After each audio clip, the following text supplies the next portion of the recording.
आज हम देश की नौजवान पीढ़ी की जेब की बात करना चाहते हैं, उनके इन्वेस्टमेंट और प्रॉफिट के बारे में बात करना चाहते हैं और दुनिया में शुरू हुए एक बहुत ही आकर्षक इन्वेस्टमेंट ट्रेंड के बारे में भी चर्चा करना चाहते हैं। ये क्रिप्टो करेंसी इन्वेस्टमेंट है।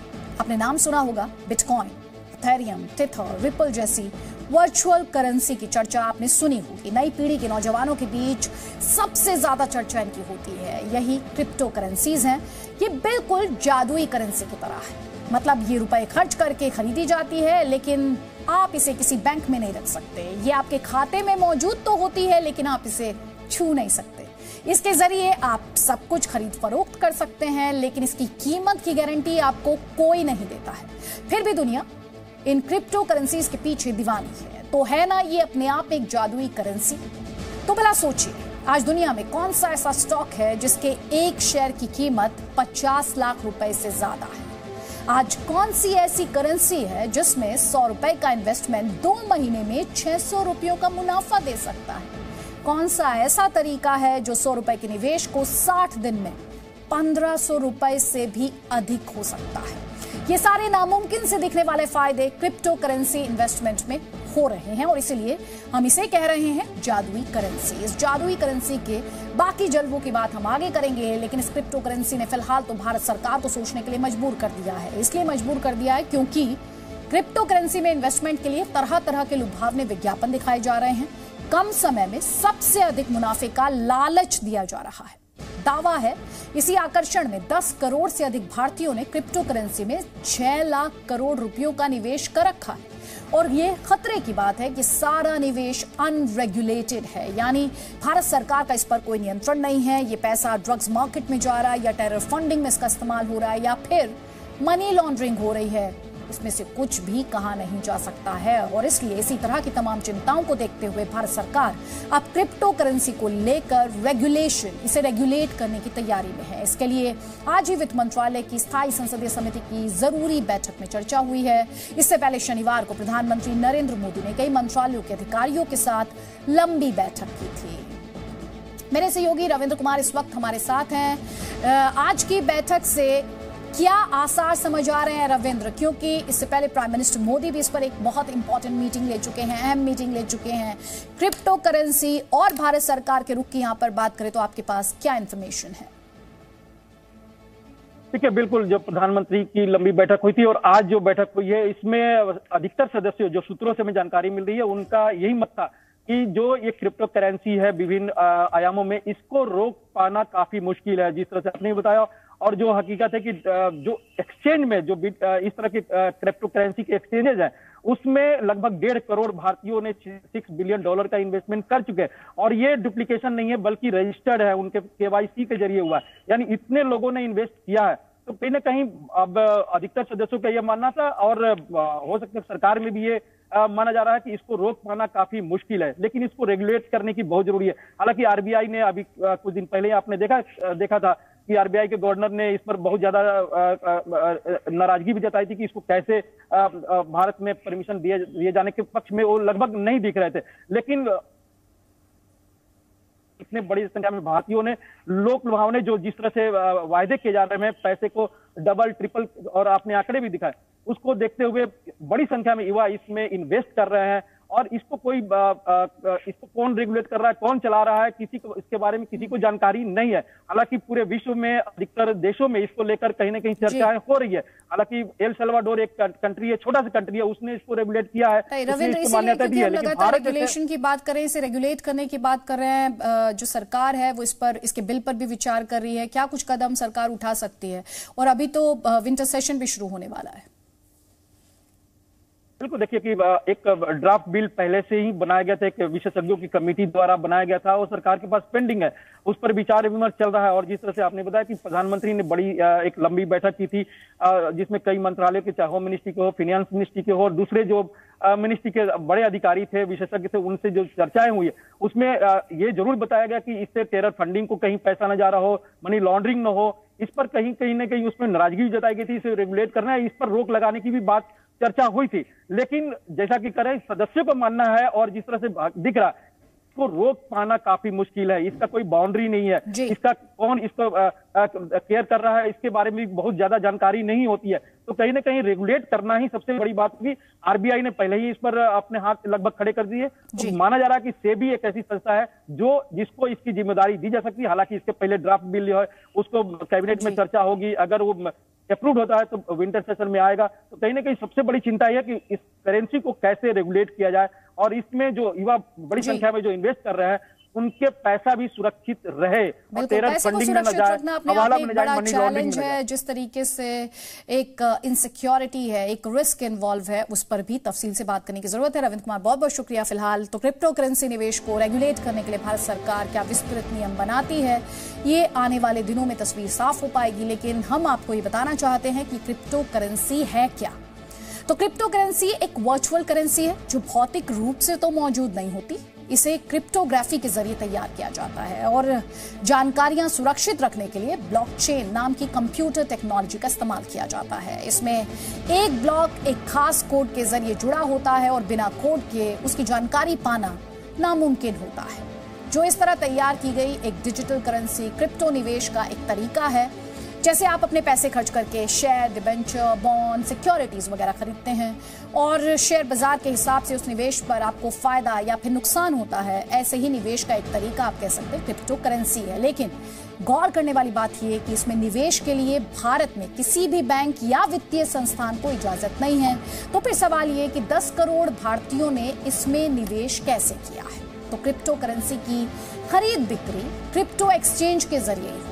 भारत में निवेशक वेबसाइट या मोबाइल एप्लीकेशन के जरिए क्रिप्टो करेंसी में निवेश किया जाता है। ये crypto currency credit card, wire transfer या डिजिटल पेमेंट के जरिए पेमेंट लेते हैं और बदले में क्रिप्टो करेंसी में निवेश का हिस्सा मिल जाता है, शेयर मिल जाता है।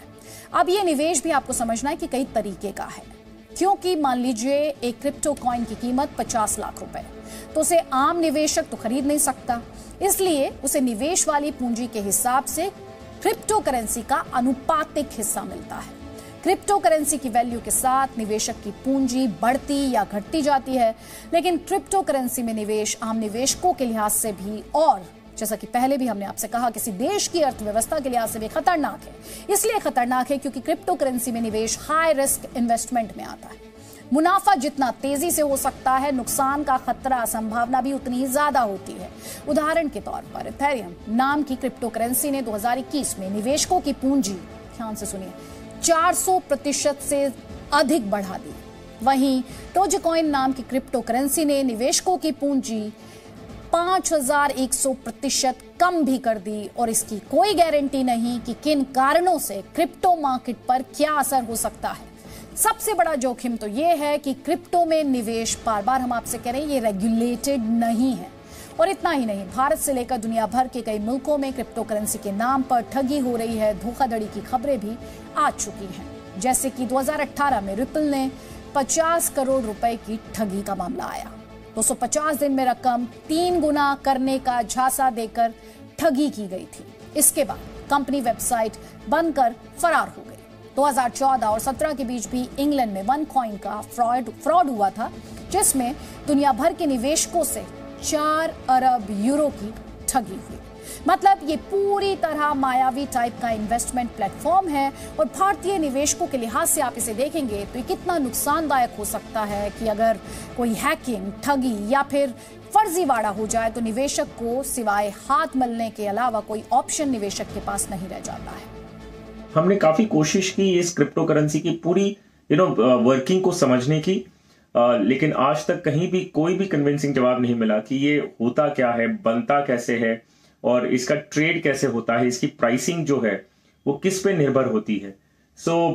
आज की तारीख में तो मुझे नहीं लगता कि ये कोई ऐसा रेगुलेटेड प्रोडक्ट है जिसमें हमें या कोई भी निवेशक को अपने पैसे लगाने चाहिए। सच्चाई ये भी है कि दुनिया में क्रिप्टो करेंसी में इन्वेस्टमेंट का बिजनेस इतना अधिक बढ़ चुका है कि एक अनुमान के मुताबिक 2050 तक ग्लोबल इकोनॉमी की हैसियत से भी बड़ी इसकी इकोनॉमिक नेटवर्थ हो सकती है। और इसीलिए भारत सरकार ने अब क्रिप्टो करेंसी की चुनौतियों और संभावनाओं को लेकर मंथन शुरू किया है। आज भी संसद की स्थायी समिति की जो बैठक हुई उसमें काफी डिटेल में बात हुई है।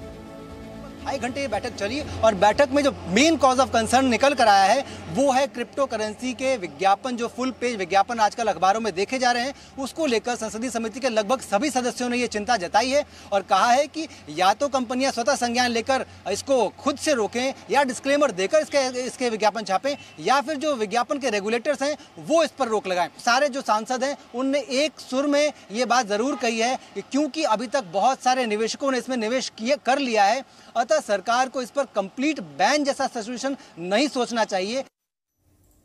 तो भारत सरकार का मंथन जारी है। शीतकालीन सत्र यानी विंटर सेशन तक कुछ फैसला भी हो सकता है।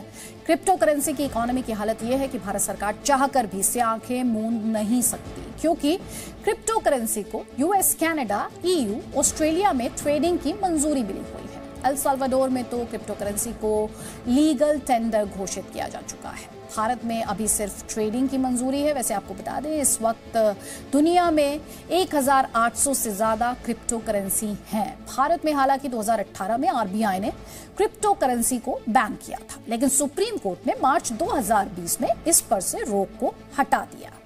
एक अनुमान के मुताबिक करीब 12 खरब, जी हाँ 12 खरब अमेरिकी डॉलर का कारोबार है क्रिप्टो करेंसी का, और इसमें भी सिर्फ 2 क्रिप्टो करेंसी एथेरियम 550 अरब डॉलर और डॉजकॉइन 34 अरब डॉलर का बिजनेस कर रहा है। तो जरूरी है कि अब क्रिप्टो करेंसी को भारत में रेगुलेट किया जाए। तो जैसा कि सरकार द्वारा लगातार कोशिश की जा रही है, मीटिंग्स का राउंड चल रहा है। तो ये थी चमकदार निवेश में खतरे की चेतावनी की खबर। चेतावनी की एक और खबर है दिल्ली एनसीआर से, जहां वातावरण के हालात इंसानों की जिंदगी के लिए चेतावनी से कम नहीं है। दिल्ली एनसीआर में वायु प्रदूषण की जो तस्वीर दिखाई पड़ रही है, उसे देखकर ही डर लगने लगा है। दिल्ली एनसीआर में खतरनाक स्तर का वायु प्रदूषण है। स्कूल बंद करने पड़े हैं, सरकारी दफ्तरों में वर्क फ्रॉम होम शुरू किया गया है, मशीनों से पानी का छिड़काव किया जा रहा है। सड़क पर ट्रैफिक का वायु प्रदूषण कम करने के लिए बहुत ज्यादा एक युद्ध स्तर पर काम किया जा रहा है। ट्रैफिक सिग्नल्स पर वाहनों के इंजन बंद करने की मुहिम चलाई जा रही है। लेकिन वायु प्रदूषण की हालत क्या है? डेंजरस है। आनंद विहार में AQI की बात करें तो 380 है, अशोक विहार में AQI 382 है, चांदनी चौक में यही AQI 348 है, और इसीलिए हम आपसे बार बार कह रहे हैं ये डेंजरस है। द्वारका में AQI 359 है। अभी इस वक्त आप चांदनी चौक का AQI देख रहे हैं जो कि 348 है, जैसा हमने आपको बताया। द्वारका में यही AQI 359 है। IGI एयरपोर्ट की बात करें तो AQI 326 है। ITO में AQI का लेवल है 332। ओखला में यही AQI 343 है। पूसा रोड पर AQI का लेवल 332 है।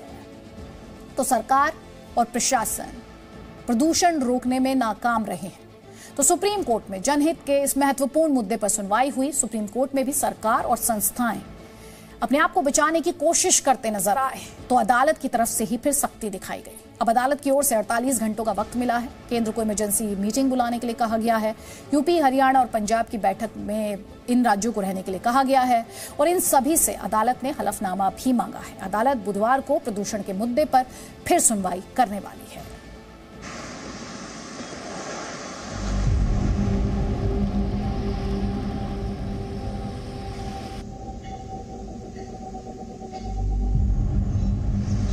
दिल्ली की हवा में कुछ दिखता नहीं, जबकि अब दिवाली के पटाखे नहीं जल रहे। पराली से सिर्फ 4 से 10% प्रदूषण है, फिर भी प्रदूषण बेहिसाब है। 200 मीटर तक देखना मुश्किल है। सड़क पर निकले तो आंखों में जलन होने लगती है। यहाँ पे बहुत ज़्यादा पॉल्यूशन है, जिसके वजह से सुबह से लेके रात भर मतलब फॉग रहता है, और मतलब आइस में इचिंग भी होती हैं। सुबह जब मैं आ रहा था मतलब आंखों में जलन बहुत हो रही है, और ये लगा लो खांसी टाइप हो रही है। ऐसा लग रहा है दम घुट रहा हो। परेशानी तो बहुत सारी हो गई है, स्पेशली जो सीनियर सिटीजन्स हैं उनको दिक्कत ज़्यादा हो रही है, बच्चों को दिक्कत हो रही है, इवन हमें खुद ये प्रॉब्लम फेस करना पड़ रहा है। आंखों में जलन हो रही है और चेस्ट में भी पेन हो रहा है। आइज़ में इतना ज़्यादा जलन सी हो रही है इस टाइम पे, और पोल्यूशन तो है। दिल्ली एनसीआर तो पोल्यूशन से ही फेमस हो रहा है इस टाइम पे। मुझे थोड़ा सांस लेने में दिक्कत सा महसूस होता है। यहाँ पे सीने में हल्का दर्द सी महसूस होती है।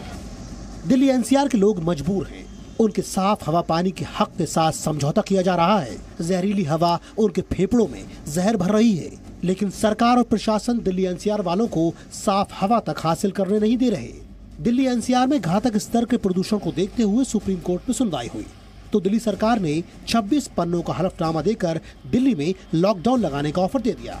अदालत ने लॉकडाउन के विकल्प पर तो जोर नहीं दिया, क्योंकि प्रदूषण का विकल्प सिर्फ लॉकडाउन नहीं हो सकता। अभी जब तक काम नहीं चल रहा तब तो खाएंगे है ही, अपना खाना है। जब काम चालू होगा तब पैसे मिलेगा। तो अभी को जो पैसा दे रहा है उसका भी बाद में हिसाब करेगा। हाँ, बाद में काटेगा पैसे, बाद में काटेगा। कल से काम बंद हुआ है हम लोग का, तो सर बोल रहे हैं कि 17 तारीख से फिर काम स्टार्ट हो जाएगा। कब तक काम शुरू होने को उम्मीद है? अभी तो उनके ऊपर है। नहीं, मतलब अभी तक जो है, अब कल तक सुने कल तक शुरू हो जाएगा। हाँ, कल के बाद ही शुरू होगा। बोल अदालत ने यह भी सही पाया कि दिल्ली में मौजूदा प्रदूषण के हालात के पीछे 3 बड़े कारण ट्रैफिक, इंडस्ट्रीज और पराली का धुआं है, और इन तीनों कारणों पर कंट्रोल करने के लिए सरकारों को विचार करने के लिए कहा गया है। तो आज एक बहुत ही साहसपूर्ण तरीके से और बहुत निर्णायक तरीके से सुप्रीम कोर्ट ने कहा है और फटकार लगाई है दिल्ली सरकार को कि हम स्टबल बर्निंग के पीछे छिपने की आवश्यकता हमें नहीं है। और आज जो है सुप्रीम कोर्ट में हमने देखा कि बार बार सुप्रीम कोर्ट के पूछने के बावजूद, सैटरडे को शनिवार को जब सुप्रीम कोर्ट ने पूछा था उनसे, उसके बावजूद आज के एफिडेविट में दिल्ली सरकार ने फिर से वही गाना, वही स्टबल बर्निंग के बारे में चर्चा की। उधर अदालत में सुनवाई चल रही थी, इधर दिल्ली सरकार के पर्यावरण मंत्री गोपाल राय बैठकें कर रहे थे। दिल्ली मेट्रो, डीटीसी और परिवहन विभाग के साथ बैठक कर पब्लिक ट्रांसपोर्ट को बेहतर विकल्प देने पर विचार कर रहे थे। दिल्ली के अंदर जो प्रदूषण है वो राज्य का मसला नहीं है, एयर सेट का मसला है, उसकी कोई बाउंड्री नहीं है। इसके लिए दिल्ली सरकार सब कुछ करने को तैयार है, लेकिन इसके समाधान के लिए जब तक दिल्ली और इसके सराउंडिंग जो स्टेट हैं उनका ज्वाइंट एक्शन प्लान नहीं बनता है, उसे ग्राउंड पे लागू नहीं किया जाता है, तो उसका इम्पैक्ट उतना नहीं दिखेगा जितना दिखना चाहिए। दिल्ली में प्रदूषण का एक बड़ा कारण हैवी ट्रैफिक को भी माना जा रहा है। दिल्ली की सड़कों पर अभी भी इतना भयानक ट्रैफिक है कि केजरीवाल सरकार के प्रदूषण के विरुद्ध युद्ध अभियान का कोई फायदा होता नहीं दिख रहा। नतीजा ये है कि पिछले 15 दिन से भयानक प्रदूषण झेल रहे दिल्ली एनसीआर में सांसों के मरीज बढ़ने लगे हैं। इस AQI पे कई देश तो अपनी सिटीज़ को बंद कर देते हैं, क्योंकि नॉर्मल पेशेंट्स को भी लंग की प्रॉब्लम होनी शुरू हो जाती है, सोर थ्रोट इरिटेशन, आइज़ की इरिटेशन, चेस्ट इन्फेक्शन, सांस फूलना। और बाय द वे 2.5 पार्टिकल्स जो हम कहते हैं वो इसलिए कहते हैं कि इतने छोटे होते हैं कि वो इनहेल करके ब्लड स्ट्रीम के अंदर जाते हैं, और ब्लड स्ट्रीम के अंदर जाके हार्ट की धमनियों की इन्फ्लेमेशन करते हैं। हार्ट की धमनियों की इन्फ्लेमेशन और साथ साथ खून के थक्के भी जमते हैं। तो यस, ऐसी पॉल्यूशन में लॉन्ग स्टैंडिंग पॉल्यूशन रहे तो हमारी धमनियाँ खराब हो सकती हैं और साथ में हार्ट अटैक की भी संख्या बढ़ जाती है। जिस प्रदूषण के स्तर पर दुनिया के दर्जनों देश लॉकडाउन में चले जाते हैं, उस प्रदूषण स्तर पर दिल्ली एनसीआर 15 दिनों से नहीं बल्कि कई वर्षों से बेपरवाह है।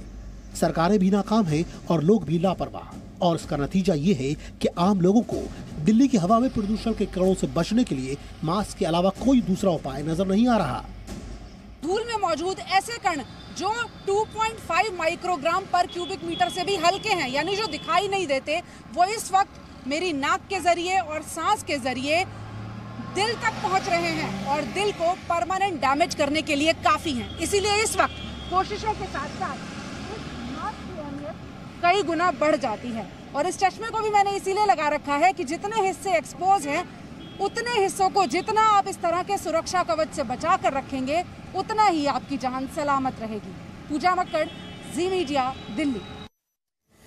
आपको ये भी समझना होगा कि ऐसा नहीं है कि प्रदूषण की समस्या और उससे निपटने में नाकामी सिर्फ दिल्ली वालों या दिल्ली सरकार की है। दिल्ली के आसपास के पूरे इलाकों में यही परेशानी है। मतलब ये कि प्रदूषण सिर्फ दिल्ली की बाउंड्री तक सीमित नहीं है, ये इस पूरे इलाके की परेशानी है, या कहें कि सिर्फ इसी इलाके की सबसे बड़ी परेशानी है, क्योंकि दिल्ली एनसीआर के जिस पोल्यूशन की बदनामी पूरा हिंदुस्तान उठा रहा है, उसी हिंदुस्तान में कई ऐसे शहर भी हैं जहां प्रदूषण भारतीय मानकों से भी कम है। मिसाल के तौर पर देखिए तो बेंगलुरु में EQI का स्तर 47 था, जो कि भारतीय सुरक्षित मानक 50 के स्तर से कम था।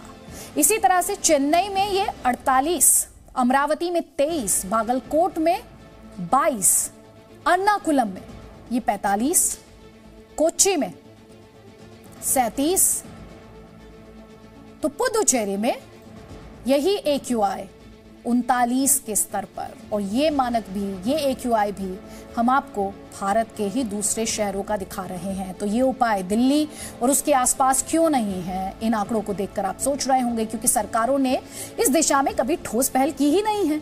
सरकारें नीतियां बनाती ही नहीं हैं, फैसले नहीं लेती हैं। तो उसके पीछे कारण क्या है? कारण है कि हमारे देश के वोटर्स यानी हम और आप अपनी जान की गारंटी वाले मुद्दों पर वोट ही नहीं देते हैं। कभी आपने सोचा है किसी पॉलिटिकल पार्टी ने प्रदूषण को अपने इलेक्शन मैनिफेस्टो का हिस्सा बनाया हो?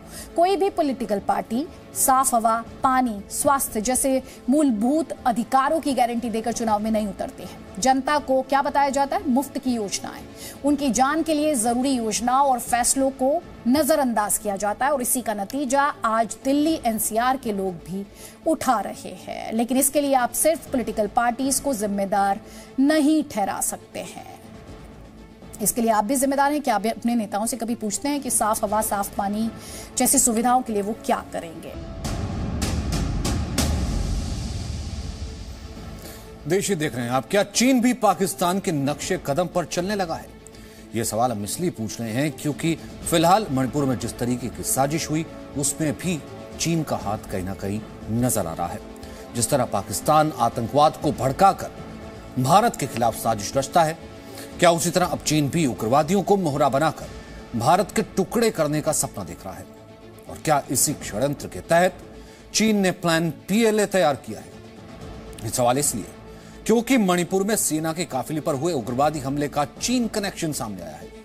इस हमले में इंडियन आर्मी के कर्नल विप्लव त्रिपाठी समेत 5 शूरवीर शहीद हो गए। खुलासा हुआ है कि इस उग्रवादी हमले की जिम्मेदारी लेने वाले संगठन पीपल्स लिबरेशन आर्मी को चीन से मदद मिलती है। चीन की सेना इन उग्रवादियों को हथियार और प्रशिक्षण देती है। चीन की सेना को भी PLA कहा जाता है। तो क्या चीन की आर्मी PLA ने भारत के उग्रवादी PLA को शह देकर नॉर्थ ईस्ट में अशांति फैलाने का प्लान तैयार किया है?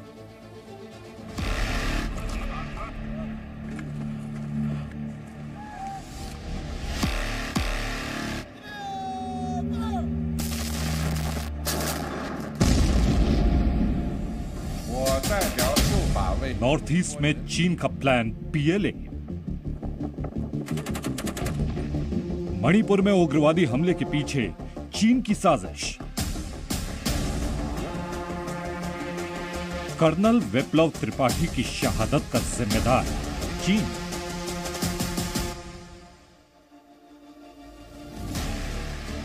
हथियारों से सेना के जांबाजों पर हमला। उग्रवादियों का कंधा, चीन की बंदूक।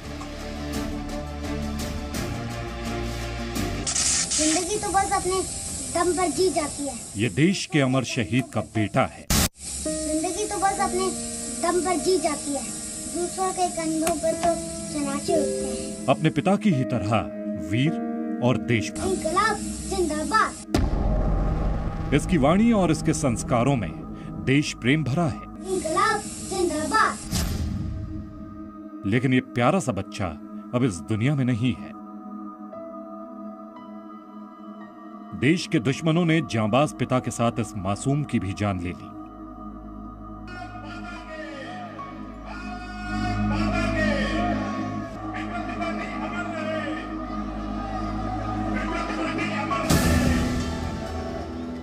मणिपुर के चूरा चांदपुर में शनिवार को सेना के काफिले पर हमले में 46 असम राइफल के कमांडिंग अफसर कर्नल विप्लव त्रिपाठी समेत 5 वीर शहीद हो गए थे, जबकि कर्नल त्रिपाठी की पत्नी और उनका बेटा भी इस उग्रवादी हमले में मारे गए थे। इस उग्रवादी हमले को लेकर बड़ा खुलासा हुआ है।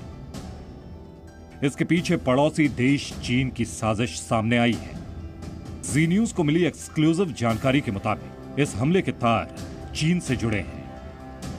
हम आपको बताएंगे कि आखिर मणिपुर में हुए उग्रवादी हमले का चीन कनेक्शन क्या है और किस तरह चीन पाकिस्तान की तर्ज पर भारत विरोधी तत्वों को मदद दे रहा है, जिससे हिंसा की आग भड़काई जा सके। भारत के पूर्वोत्तर में स्थित उग्रवादियों को चीन किस तरीके से मदद कर रहा है, इस बात का भी हम खुलासा करेंगे। लेकिन सबसे पहले हम आपको मणिपुर हमले को लेकर 5 बड़े खुलासे बताते हैं।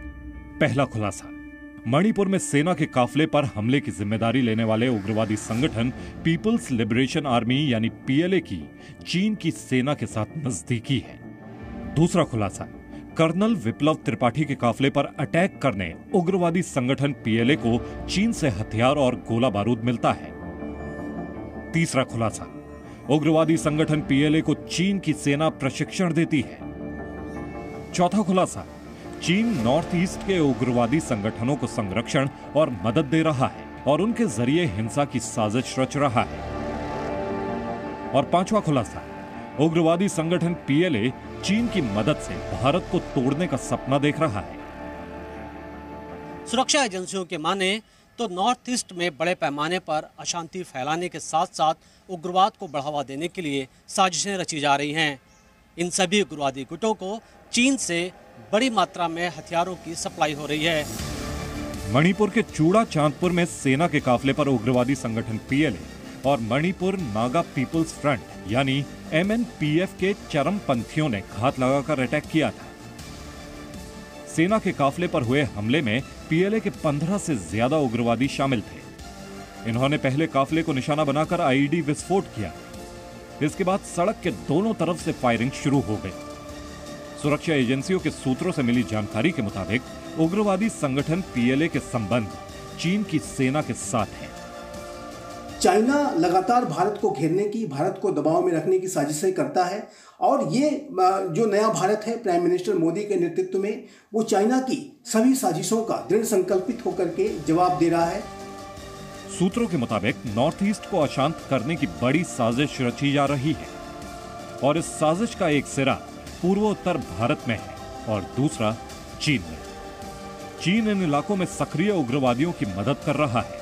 सिर्फ पीएलए ही नहीं, दूसरे उग्रवादी संगठनों को भी चीन से हथियार और विस्फोटक मिल रहे हैं।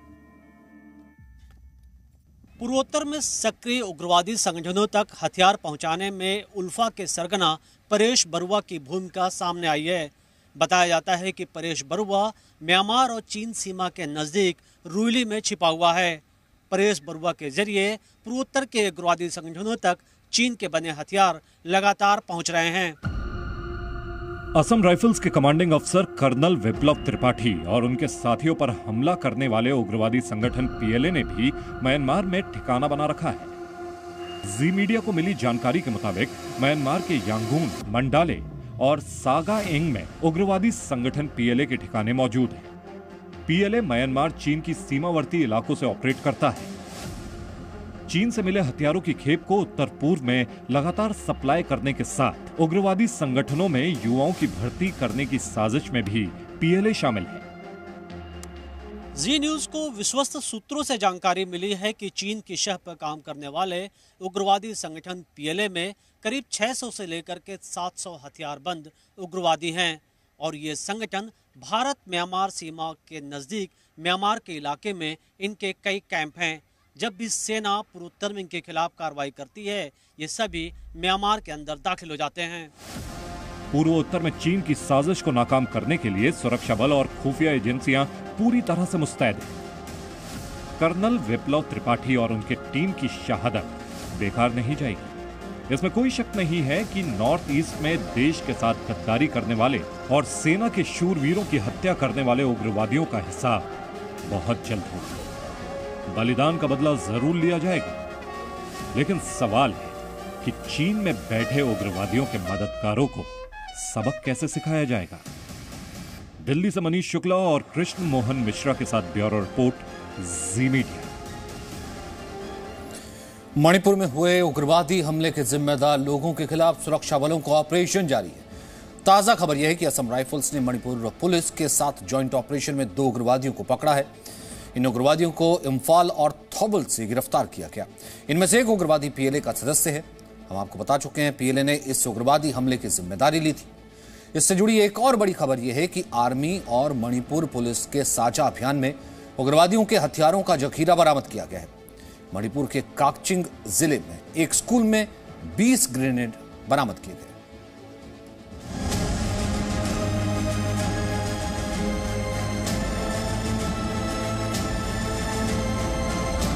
यह सिर्फ इत्तेफाक नहीं है कि चीन की सेना और मणिपुर में सेना के काफले पर हमला करने वाले उग्रवादी संगठन, दोनों का नाम एक ही है, यानी पीएलए, पीपल्स लिबरेशन आर्मी। ये संयोग से ज्यादा प्रयोग है। दरअसल चीन की सेना पीएलए उग्रवादी संगठन पीएलए की भरपूर मदद कर रही है ताकि वो नॉर्थ ईस्ट में अशांति फैला सके।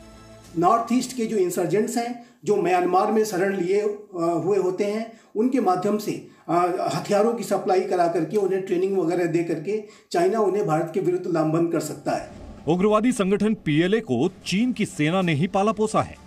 अब समझिए कि आखिर चीन उग्रवादी संगठन पीएलए को इतनी शह और मदद क्यों दे रहा है। दरअसल चीन की पीएलए और मणिपुर में सक्रिय उग्रवादी संगठन पीएलए दोनों भारत की अखंडता और संप्रभुता को चुनौती देने की साजिश रच रहे हैं। दोनों भारत के टुकड़े करना चाहते हैं। हालांकि उनका यह मंसूबा कभी पूरा नहीं होगा।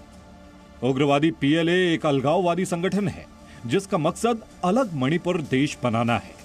पीएलए की स्थापना 25 सितंबर 1978 को हुई थी।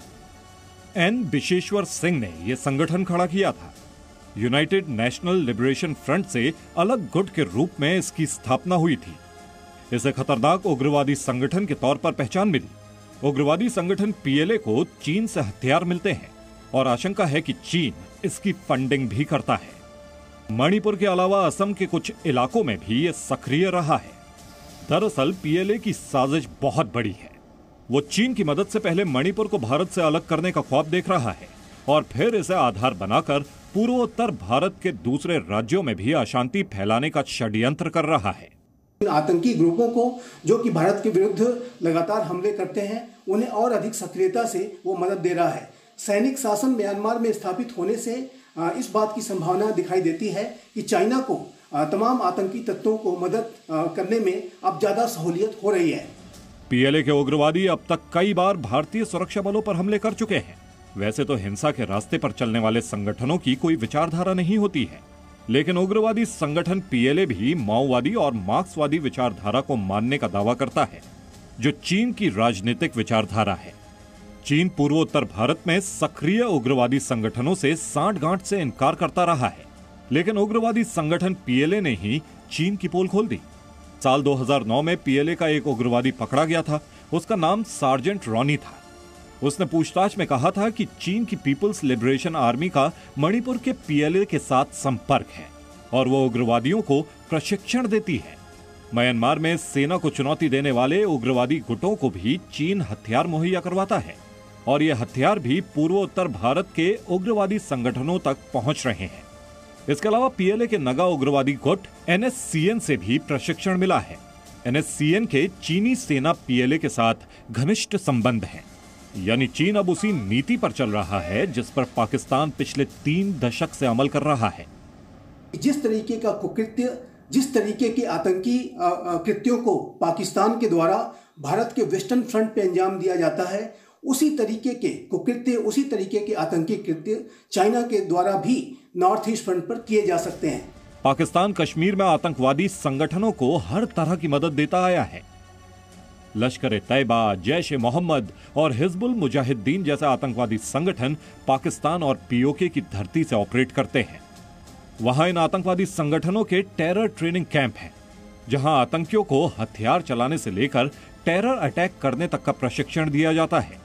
और इतना ही नहीं, पाकिस्तानी सेना आतंकवादियों को घुसपैठ में मदद करने के लिए एलओसी पर कवर फायरिंग भी देती है। इसी तर्ज पर चीन भी पूर्वोत्तर में सक्रिय उग्रवादी संगठनों की मदद कर रहा है। चीन और पाकिस्तान गहरे दोस्त हैं और दोनों भारत के दुश्मन हैं। इसीलिए चीन भी पाकिस्तान की स्टाइल में भारत को नुकसान पहुंचाने की साजिश रच रहा है। जिस तरह पाकिस्तान कश्मीर में आतंकवादियों के सहारे भारत से छद्म युद्ध लड़ रहा है और कश्मीर को सुलगाने की साजिश रच रहा है, उसी तरह चीन भी उग्रवादियों को मोहरा बनाकर नॉर्थ ईस्ट को अशांत करने का षड्यंत्र कर रहा है।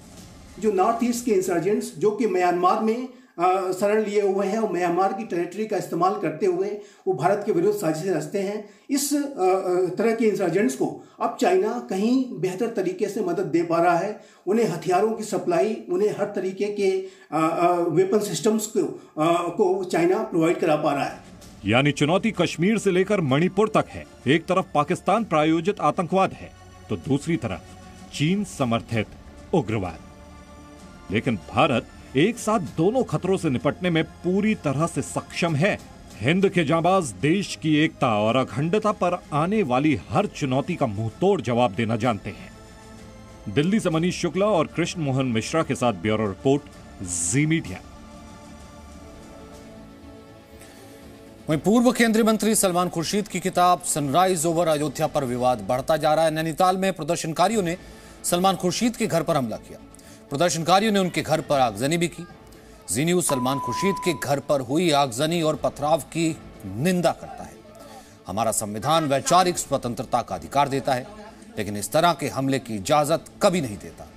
अगर किसी को उनके विचार से नाराजगी है तो इसका मतलब यह है कि चर्चा की जाए, ये नहीं कि उन पर हमला किया जाए।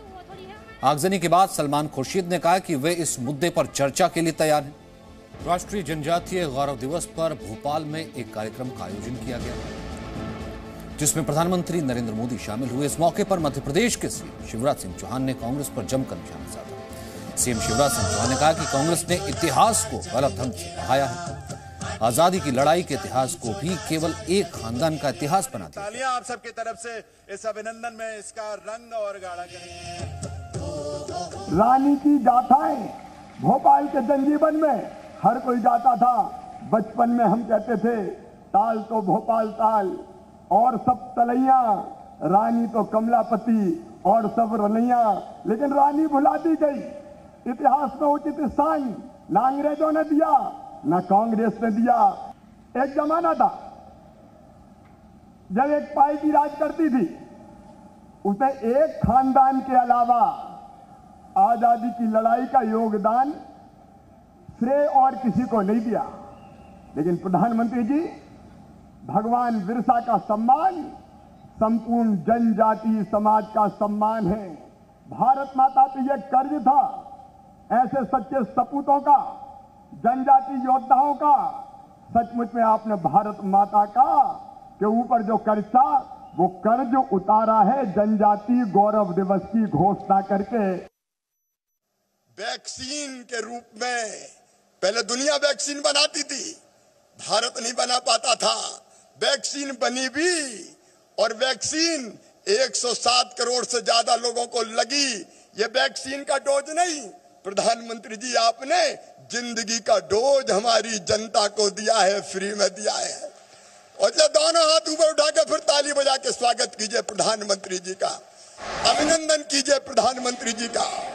और ये केवल सम्मेलन नहीं है मेरे जनजातीय बहनों और भाइयों, ये गरीब की और आदिवासी की जिंदगी बदलने का अभियान है जो प्रधानमंत्री नरेंद्र मोदी जी ने प्रारंभ किया है। हमें कहते हैं आदिवासी विरोधी, आज मैं कह सकता हूं इस मंच से, अगर गरीबों और जनजातीय समाज का सबसे बड़ा हितैषी और मसीहा हिंदुस्तान में कोई है तो उनका नाम है श्रीमान नरेंद्र मोदी।